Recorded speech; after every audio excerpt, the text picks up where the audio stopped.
Assalamualaikum warahmatullahi wabarakatuh. Perkenalkan, nama saya Alhamdulillah Pratama dari Prodi Teknologi Produksi dan Pengembangan Masyarakat Pertanian Sekolah Vokasi IPB Angkatan 59.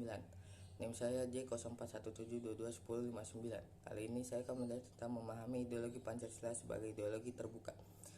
Ideologi Pancasila merupakan landasan dasar Indonesia yang tercantum dalam pembukaan Undang-Undang 1945. Ideologi ini bersifat terbuka. Apa artinya? Pancasila adalah ideologi bangsa Indonesia sekaligus dasar negara sebagaimana diterangkan dalam pembukaan Undang-Undang Dasar 1945. Ideologi Pancasila disahkan pada saat sidang PPKI pada tanggal 18 Agustus 1945. Pancasila sebagai ideologi negara memiliki arti 5 prinsip. Panca berarti 5 dan sila berarti prinsip atau asas. Ideologi Pancasila bersumber pada jiwa dan kepribadian bangsa Indonesia. Nilai yang terkandung dalam ideologi ini dianggap mampu merefleksikan budaya, nilai, dan kepercayaan masyarakat Indonesia secara menyeluruh. Makna Pancasila sebagai ideologi terbuka.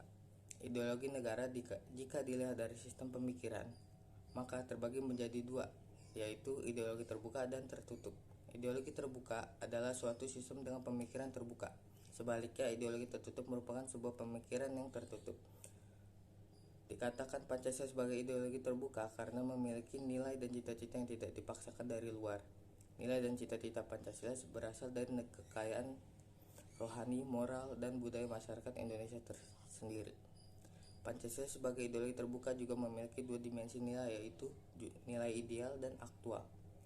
Kedua nilai tersebut yang menjadi landasan bahwa Pancasila akan senantiasa menerima pengaruh dari luar dan Pancasila akan sejalan dengan perkembangan zaman. Ideologi Pancasila merupakan norma dasar yang menjadi payung kehidupan berbangsa yang menaungi semua warga negara dari berbagai suku, adat, budaya, bahasa, agama, hingga afiliasi politik. Ideologi Pancasila bersumber pada pandangan hidup bangsa dan falsafah bangsa, sehingga telah memenuhi syarat sebagai ideologi terbuka. Meskipun demikian, tidak berarti keterbukaan tersebut dapat memusnahkan dan atau meniadakan itu sendiri. Justru sebaliknya, keterbukaan menjadi kekuatan tersendiri untuk Pancasila. Faktor pendorong keterbukaan ideologi Pancasila. Pancasila sebagai ideologi terbuka ternyata dipicu oleh beberapa faktor. Yang pertama, kenyataan dan proses pembangunan nasional dan dinamika masyarakat berkembang cepat. 2. Ideologi tertutup cenderung memperlambat perkembangan diri. 3. Pengalaman sejarah politik Indonesia di masa lampau.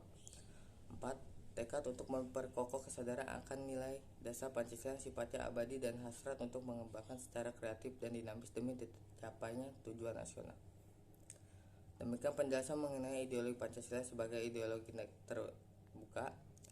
Sebagai warga negara Indonesia, kita perlu mengamalkan nilai Pancasila dengan baik dan benar. Sekian dari saya.